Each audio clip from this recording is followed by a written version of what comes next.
د المقدس خیره بنسټ قدرمنو لیدونکو سلامونه نیکې هیلې احترامات درنو ملګرو د ننګرهار ولایت د جلال آباد ښار نور د سترګو کلینیک ته راغلي وو دغه کلینیک ته مو د نازیان ولسوالۍ هغه 3 نفره راوستل چې 3 واړه په سترګو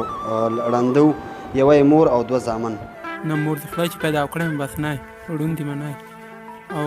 بس بېوسۍ وجې پاتې کېنی شي او بس ما دا ارمان په زړه نه چې دا سترګې مې وشي بس ټوله دنیا ما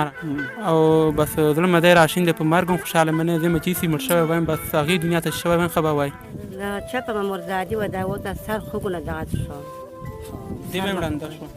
40 کاله وشو چې ته په دې کور کې ړنده ناسته ها ما دغه ځینې ګوتې ته بس بېوسۍ وجې که دې لار کې چا شیرک خولو ته یې واچوم هلکه مرغۍ کړې نه که دې کې شپاره مې راشي بس دوړم زه هغه ګمه پاخه کړم څه وسوځي دی ورځ هم مې راشي چې بس ومې مې خورو بس تشه یې په تبۍ واچوه پاخه نه شي زه یم چې غوندې پاخه ردلې ومۍ زه یم چې سترګې چې ور ټیټې کړم زه یم چې غوندې پاخه ردلې چې وګورم ومۍ بس په ناڅوګی من شي کول مې خوږم شي بیا دومره روپۍ نږدې دارو د کلینیک محترم ډاکټر صاحب میوند احسان صاحب سره ولاړ یم او دی به درته د دغه 3 وړو مریضانو په عملیاتو باندې د دوی په مصارفو باندې لنډ رڼا واچوي آیا علاج یې څومره ممکن دی او څومره مصرف ورباندې راځي ډاکټر صاحب مهرباني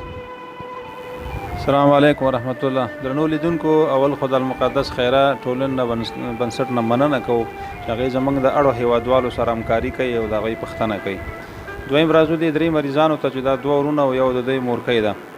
دوی ټول د دید د ستر نعمت نه بې برخې دي د دوی مور چې کومه ده هغه د 2 سترګو د قرنۍ سکار لري او د هغې سره د دید په برخه کې څه مرسته نه کېږي او دویم مریض چې دی هغه لال اکبر نومیږي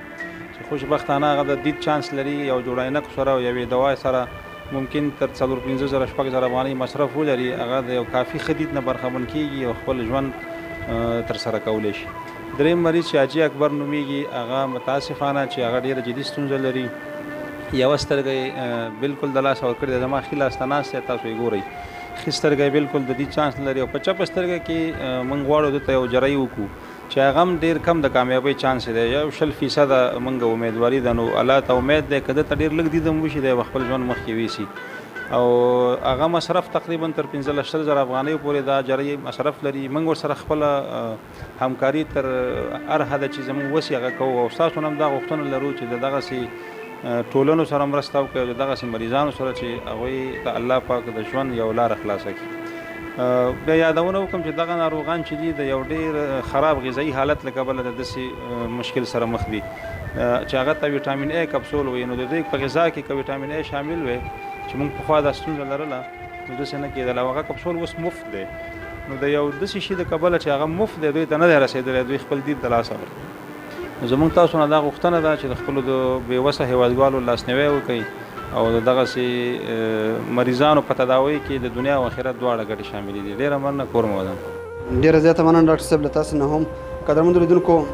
د دغسې معلولینو په برخه کې راسره خپلې مرستې جاري وساتئ که په دغه کور کې دغه یو د حاجي اکبر په نوم چې مشر زوی ده د دې مورکۍ دا هم بنا شو نو ډېر ستونزې په کور کې هوارېدی شي ځکه چې د دې ویډیو تاسو لیدلې وه دی د دومره لرې ځای نه یو ماشوم د لاس نه ونیسي د لرې ځای نه د یو چینې نه اوبه راوړي ده به په خپلو خبرو کې ویلي و چې زه چې کله ډوډۍ پخومه بیخي نه ګورم چې دا په سترګو یې نه ګورم ډوډۍ پرته وي چې دا اومه ده که پخه ده یا یې رانه سپی وتښتوي یا یې پیشو وتښتوي که چېرته ستاسو په مرستو باندې دې ته الله ربالعزت دغه یوه سترګه هم جوړه شوه نو انشاءالله د یو ډېر غټ نعمت نه برخمن شي تاسو ته به هم الله ربالعزت ډېر اجرونه درکړي نو خپلې مرستې زموږ سره جاري وساتئ درنو ملګرو ډېره زیاته مننه